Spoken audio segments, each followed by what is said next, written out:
चलिए आज हम लोग जो है एक नए टॉपिक जो है व्यंजन और स्वर के जो है बारे में यहाँ पे और आगे पढ़ते हैं। इससे पहले और क्लास हो चुका था। अगर आप 10th एवं 12th के स्टूडेंट हैं, यानी बिहार बोर्ड से आप 10th और 12th के एग्ज़ाम देने के लिए जा रहे हैं, तो हिंदी में जो 50 नंबर का जो ऑब्जेक्टिव पूछा जाता है, जिसमें 50 नंबर का व्याकरण प्रश्न से पूछा जाता है, तो उसमें से एक जो है टॉपिक को आज हम क्लियर कर रहे हैं।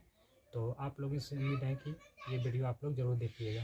तो चलते हैं, हम लोग यहाँ पे देखते हैं। आज हम लोग यहाँ पे देखेंगे कि उच्चारण स्थान के आधार पर स्वर यहाँ पे देखते हैं। जैसे कि हम लोग जानते हैं कि स्वरों की संख्या हिंदी में जो है वो 13 होती है। तो 13 स्वर में देखते हैं कि किन किन स्वरों का जो है उच्चारण स्थान किन किन जो है क्या किन किन चीज़ों से यहाँ पे होता है, तो उनके बारे में हम यहाँ पे देखते हैं। तो सबसे पहली बात आता है यहाँ पे जो है अ और आ स्वर। अ और आ स्वर, ये दोनों स्वर जो है कंठ से बोला जाता है। कंठ से, यानी कि कंठ से बोला जाता है ये दोनों स्वर अ और आ। और यानी कि इसको हम कंठिया से भी कह सकते हैं, कंठिया से यहाँ पे बोला जाता है। और हर्षई और दीर्घई जो है ये तालु से बोला जाता है, तालब से बोला जाता है। और हर्षऊ और दीर्घऊ जो है वो होंठ से बोला जाता है। और री जो है यहाँ पे री जो स्वर है वो मूर्धा से बोला जाता है। और ए और आई जो है कंठ और तालु से, यानी कि ए और आई को बोलने में कंठ और तालु के दोनों की आवश्यकता होती है, यानी इन स्वरों को बोलने में, यानी ए और आई को। उसके बाद जो है ओ और आओ को जो है कंठोच्चार से, यानी कि कंठ और ओठ से यहाँ पे बोले जाते हैं। उसके बाद अन और कंठ और अन जो स्वर है ये कंठ और नासिका से बोले जाते हैं। और हम लोग यहाँ पे याद रखेंगे कि जो है एक होता है नासिक, ठीक है, व्यंजन, ठीक है, नासिक व्यंजन, ठीक है।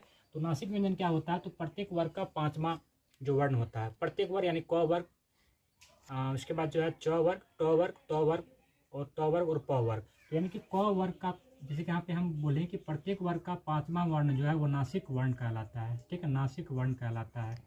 तो यहाँ पे हम देखते हैं कि जो यहाँ पे क वर्ग हो गया यहाँ पे, ठीक है। उसके बाद जो है च वर्ग, ठीक है, ये च वर्ग हो गया, ठीक है।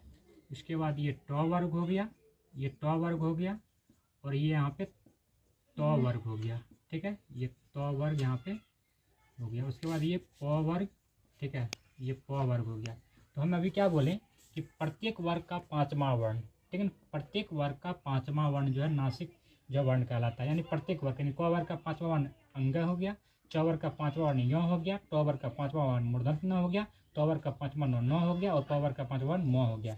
यानी कहने का अर्थ है कि ये जो है अंग, य, न, म, यानी इन्हें कहा जाता है नासिक वर्ण। इन्हें कहा जाता है यहाँ पे नासिक वर्ण कहा जाता है। क्या कहा जाता है, नासिक वर्ण यहाँ पे कहा जाता है। तो इनको हम लोग याद रखेंगे, एग्जाम में बार बार पूछता है कि नासिक जो है वर्ण किसे कहा जाता है, या जो है नासिक वर्ण किसे